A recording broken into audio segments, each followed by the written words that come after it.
సూర్యుడు ఉత్తరాయణానికి మారే ముందు వచ్చే శుద్ధ ఏకాదశిని వైకుంఠ ఏకాదశి లేదా ముక్కోటి ఏకాదశి అంటారు.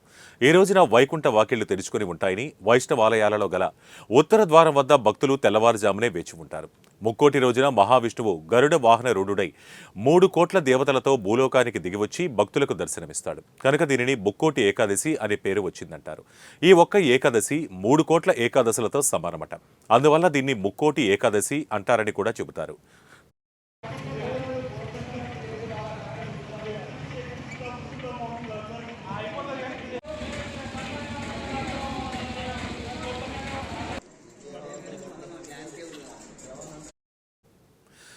దక్షిణ కాశీగా ప్రసిద్ధిగాంచిన జగిత్యాల జిల్లా ధర్మపురి శ్రీ లక్ష్మీ నరసింహస్వామి ఆలయంలో వైకుంఠ ఏకాదశి వేడుకలు అంగరంగ వైభవంగా పూర్వకాలం నుండి నిర్వహిస్తున్నారు. ఈ వేడుకల్లో పాల్గొనడానికి రాష్ట్రం నుంచే కాకుండా ఇతర రాష్ట్రాల నుంచి కూడా భక్తులు పెద్ద సంఖ్యలో తరలివస్తున్న నేపథ్యంలో ఆలయ అధికారులు భక్తులకు అన్ని ఏర్పాట్లు చేశారు.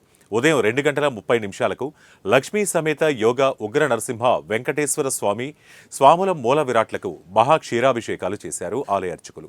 ఉదయం 4 గంటలకు వైకుంఠ ద్వారం వద్ద ఆసీనులై ఉన్న ముగ్గురు స్వాములకు ప్రత్యేక పూజలు, నివేదనలు, మంత్రపుష్పము, ప్రత్యేక హారతులతో పూజలు నిర్వహించారు. ప్రాతకాలమున 5 గంటలకు మంగళ వాయిద్యాలతో వేద మంత్రోచ్చరణలతో వైకుంఠ ద్వారాలు తెరిచారు. వైకుంఠ ద్వారం గుండా స్వామివార్లను దర్శించుకోవడానికి భక్తులు బారులు తీరారు. ముక్కోటి ఏకాదశి వేడుకల్లో ధర్మపురి ఎమ్మెల్యే ప్రభుత్వ వైప్ అడ్లూరి లక్ష్మణ్ కుమార్, పెద్దపల్లి ఎంపీ గడ్డం వంశీకృష్ణ, జిల్లా కలెక్టర్ సత్యప్రసాద్ పాల్గొన్నారు.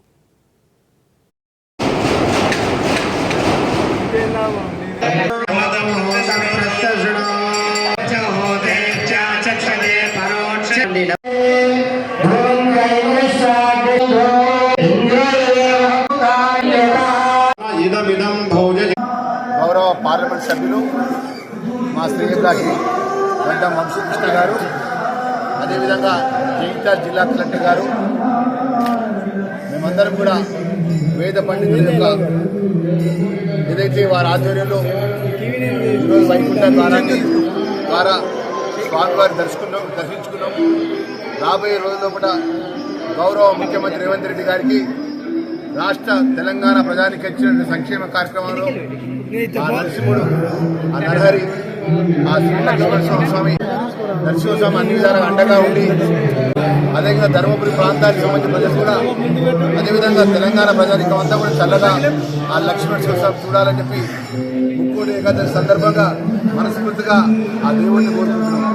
స్వామి శరణమయ్య. ముక్కోటి ఏకాదశి నాడు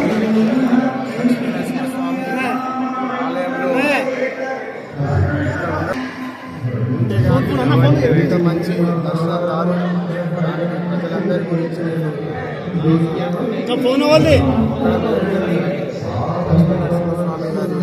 ఆశీస్సులు అందరూ సంపాదించి రాష్ట్రం